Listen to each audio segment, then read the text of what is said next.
السلام عليكم ورحمة الله وبركاته. إن الحمد لله نحمده ونستعينه ونستغفره ونعوذ بالله من شرور أنفسنا ومن سيئات أعمالنا. من يهده الله فلا مضل له ومن يضلله فلا هادي له. أشهد أن لا إله إلا الله وحده لا شريك له وأشهد أن محمدا عبده ورسوله.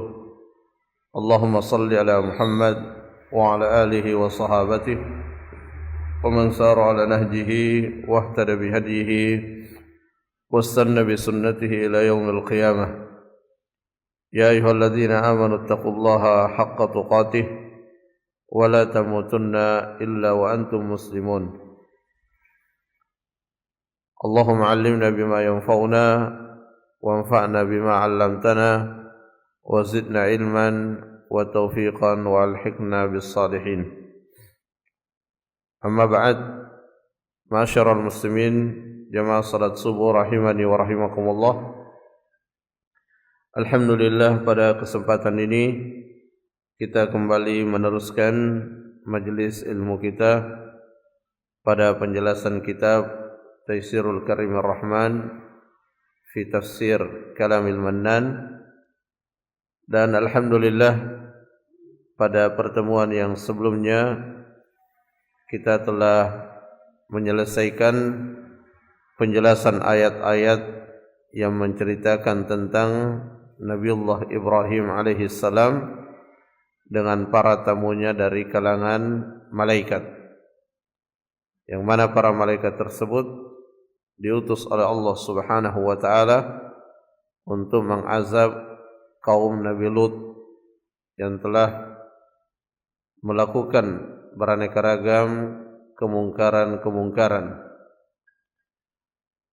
Dan dari kisah tersebut penulis, yaitu Syekh Abdurrahman bin Nasir As-Sa'di rahimahullah, menyebutkan beberapa pelajaran. Yang pertama yang beliau sebutkan adalah anna minal hikmati qassallahu ala ibadihi al-akhyar wal fujjar. Di antara bentuk hikmah yang Allah Subhanahu wa taala tampilkan di dalam Al-Qur'an, yaitu Allah Subhanahu wa taala menceritakan tentang orang-orang yang terbaik, manusia-manusia pilihan, dan juga Allah Subhanahu wa taala menceritakan tentang orang-orang yang berperilaku buruk. Dan Allah Subhanahu wa taala telah menceritakan pula akibat dari perbuatan masing-masing. Tentu hal itu diceritakan agar kita bisa mengambil pelajaran.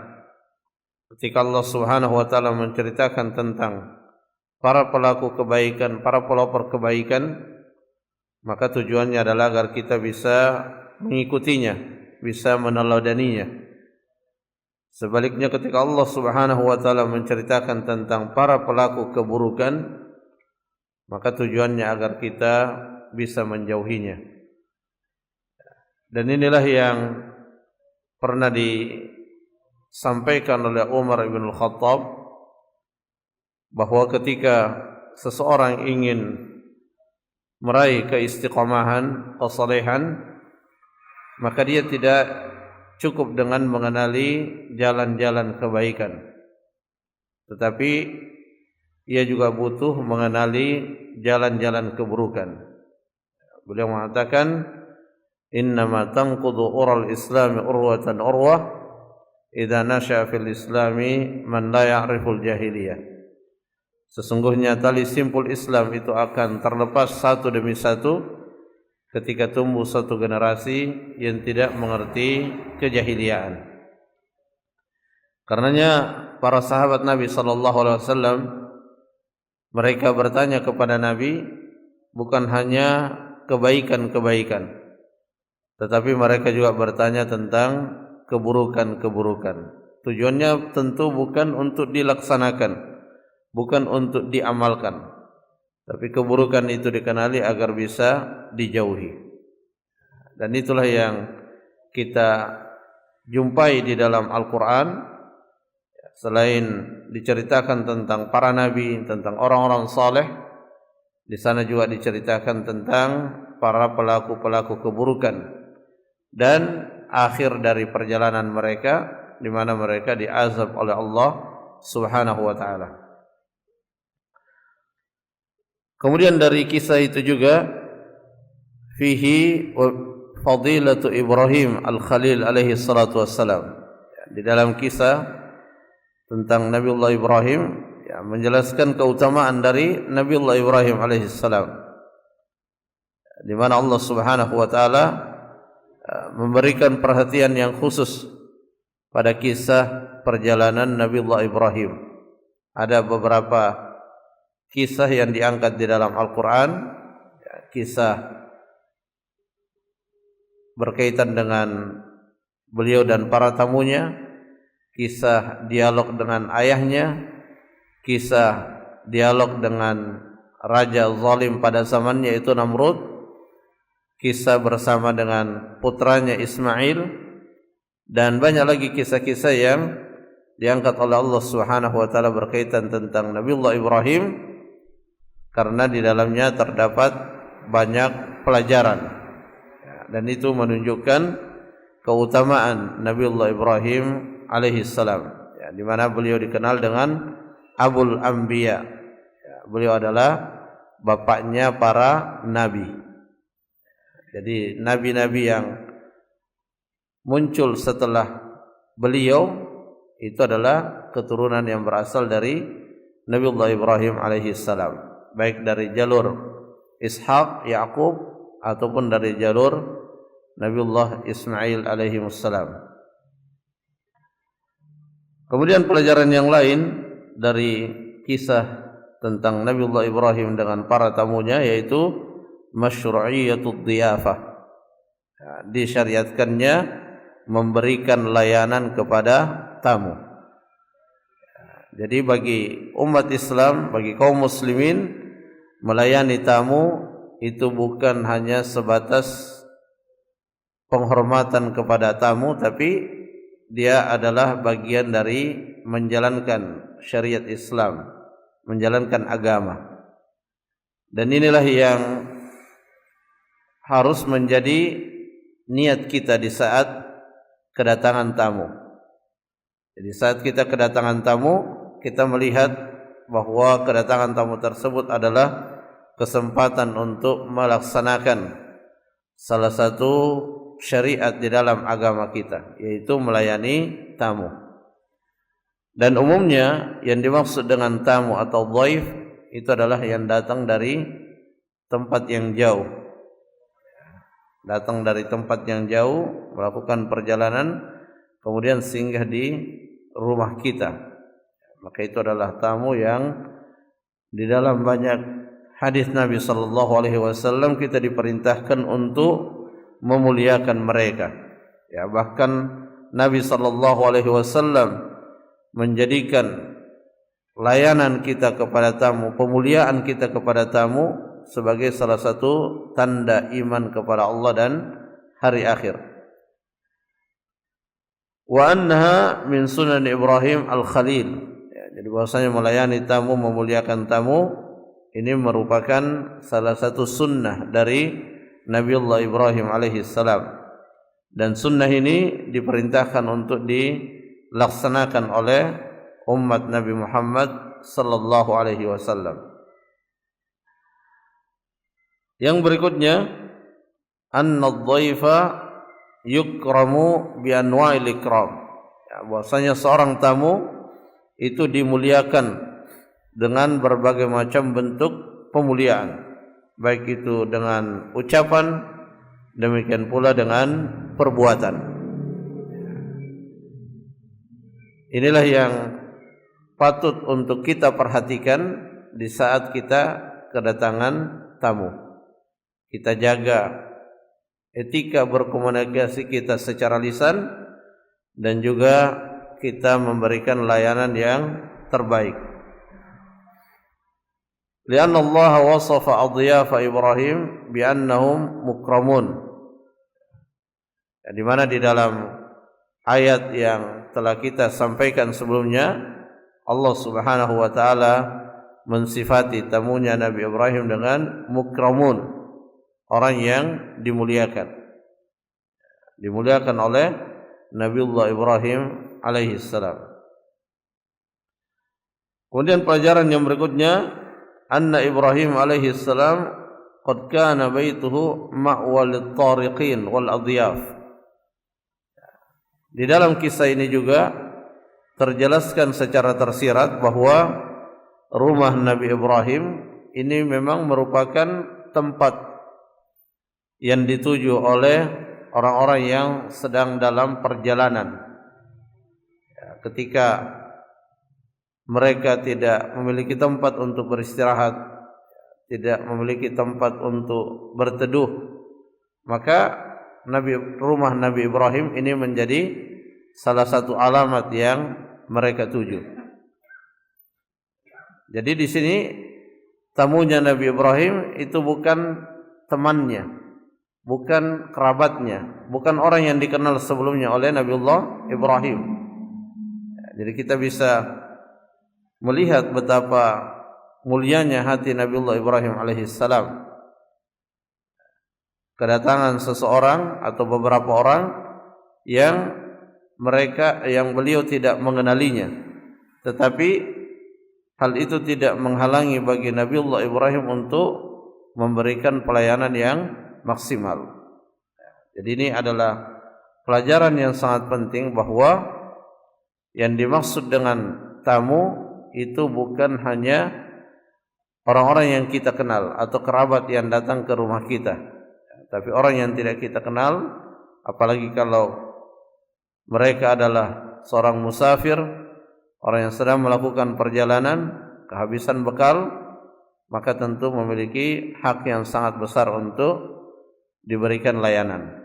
Dan ini adalah salah satu tradisi ya di kalangan orang-orang Arab. Biasanya ketika mereka melakukan perjalanan, ya mereka menawarkan kepada rumah yang mereka lewati apakah ingin melayani mereka atau tidak. Ya, meskipun tidak saling mengenal satu sama lain. Karena memang terbangun suatu pemahaman bahwa melayani tamu itu adalah bagian dari kemuliaan. Karenanya salah satu tradisi di kalangan orang-orang Arab bahkan sebelum datangnya Islam, yaitu mereka memuliakan tamu. Dan itulah yang sangat dibanggakan oleh orang-orang Quraisy.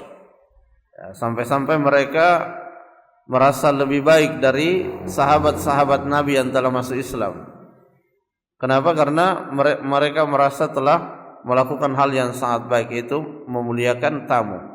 Jadi orang-orang Mekah itu terbiasa melayani orang-orang yang datang melaksanakan ibadah di Masjidil Haram.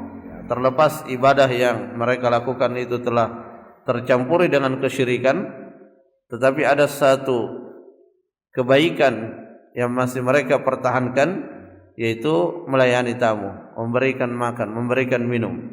Makanya dalam surah Taubah disebutkan, aja'altum siqayatal hajj wa imaratal Masjidil Haram kaman amana billahi wal yawmil akhir.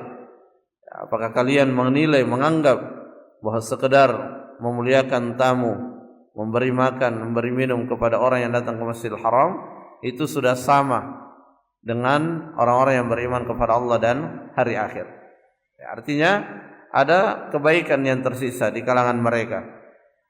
Makanya Nabi sallallahu alaihi wasallam dalam salah satu hadisnya mengatakan, innama bu'itsu liutammima makarimal akhlaq. Sungguhnya aku diutus untuk menyempurnakan akhlak. Ini menunjukkan bahwa akhlak itu ada di kalangan mereka, tetapi belum sempurna dan disempurnakan oleh Nabi SAW. Salah satu akhlak yang identik dengan mereka itu adalah memuliakan tamu.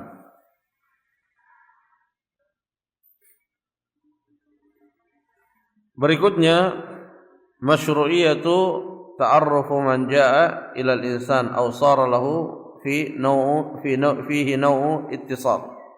Dia syariatkannya untuk berkenalan kepada orang yang mendatangi kita, yang kita tidak mengenalinya, atau ketika kita menjalin hubungan ya dengan orang lain, maka kita wajib mengenalinya. Kita disyariatkan untuk ta'aruf, untuk mengenali orang tersebut.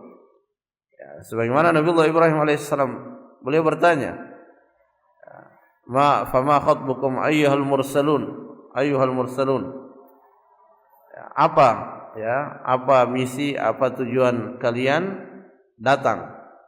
Ya, lalu kemudian para malaikat itu menyampaikan bahwa mereka diutus oleh Allah Subhanahu wa taala untuk mengazab kaumnya Nabi Lut.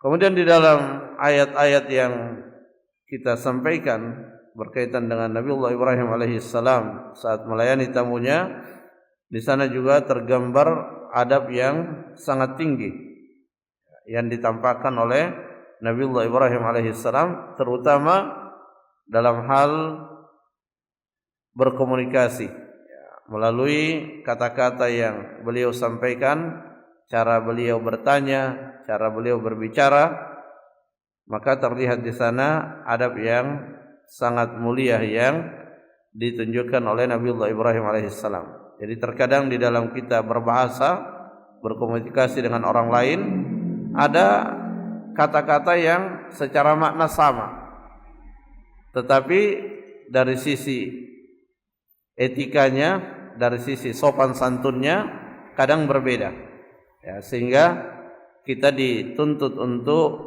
piawai di dalam memilih kata-kata yang kita gunakan ketika berkomunikasi dengan orang lain ya, dan itu yang diperlihatkan oleh Nabiullah Ibrahim ya. Salah satunya ketika beliau mengatakan qaumum munkirun, suatu kaum yang kami tidak mengenalinya. Beliau tidak mengatakan angkartukum ya, tapi beliau memilih mengatakan qaumum munkarun ya, secara makna kurang lebih sama, tetapi secara sopan santun dan etika maka lebih pas kalau mengatakan qaumum munkarun. Berikutnya al-mubadaratu ila ad-diyafati wal isra'u biha lianna khairal birri ajiluhu. Yang juga ditampakkan oleh Nabiullah Ibrahim alaihissalam dari kisah ini adalah bersegera di dalam memberikan dhiyafah, di dalam memberikan layanan kepada tamu yang datang ya, dan itulah prinsip di dalam setiap kebaikan, di mana kita diperintahkan untuk menyegerakannya. Syekh Sa'di mengatakan lianna khairal birri ajiluhu, sebaik-baik kebaikan itulah yang disegerakan ya, karena salah satu faktor gagalnya kita di dalam mewujudkan suatu kebaikan itu ketika kita menundanya tanpa ada alasan yang membenarkan untuk kita menunda, maka biasanya penundaan itu berujung kepada kegagalan di dalam mewujudkan kebaikan tersebut. Allah Subhanahu wa taala dalam Al-Qur'an berfirman fastabiqul khairat, berlomba-lombalah dalam kebaikan, wasari'u ila maghfirah, bersegeralah kepada ampunan Rabbmu. Artinya ketika terbesit atau terbisiki di dalam hati kita keinginan untuk melakukan suatu kebaikan, maka kita segerakan untuk melakukan kebaikan itu. Ya, karena sesungguhnya di antara yang paling berharga bagi seorang hamba itu adalah adanya bisikan untuk berbuat baik. Jadi tidak selamanya yang muncul dalam pikiran kita itu adalah pikiran ingin berbuat baik. Terkadang yang muncul adalah pikiran untuk berbuat buruk. Maka ketika Allah Subhanahu wa taala mengkaruniai kepada kita pikiran untuk berbuat baik, maka kita sambut hal tersebut ya. Kita sambut dan jangan kita tunda, khawatir dia tergantikan dengan pikiran untuk berbuat baik, berbuat buruk Ya, karena ya, seperti dalam surah An-Nas, alladzi yuwaswisu fi sudurin nas. Jadi ada syaitan yang selalu mengganggu kita, membisikkan kepada kita keinginan-keinginan untuk melakukan suatu keburukan. Ya, karenanya ketika ada keinginan berbuat baik, maka kita segera menindaklanjutinya. Dan kebaikan yang ditindaklanjuti itu adalah kebaikan meskipun ternyata tidak terwujud. Meskipun tidak terwujud, tapi itu sudah menjadi suatu kebaikan. Dan disitulah maha rahmatnya Allah Subhanahu wa taala, kasih sayang Allah Subhanahu wa taala. Niat berbuat baik itu dinilai. Kemudian niat berbuat baik yang telah ditindaklanjuti dengan usaha itu dinilai sebagai suatu kebaikan yang sempurna meskipun kita gagal di dalam mewujudkannya. Jadi tidak ada yang sia-sia. Jadi Allah tidak menilai di ujungnya saja, tetapi Allah menilai dari sejak diniatkan, kemudian berproses untuk mewujudkan hingga dia terwujud. Itu semua ada penilaiannya oleh Allah Subhanahu wa taala. Makanya orang yang berangkat ke masjid itu bukan hanya salatnya yang dinilai pada saat dia di masjid, tetapi dari mulai dia berjalan ke masjid, bahkan pulangnya ya, setelah dia melakukan ibadah di masjid, kembali ke rumah, itu juga masih mendapatkan penilaian dari Allah Subhanahu wa taala. Jadi sekali lagi, yang namanya kebaikan kita berusaha untuk menyegerakannya.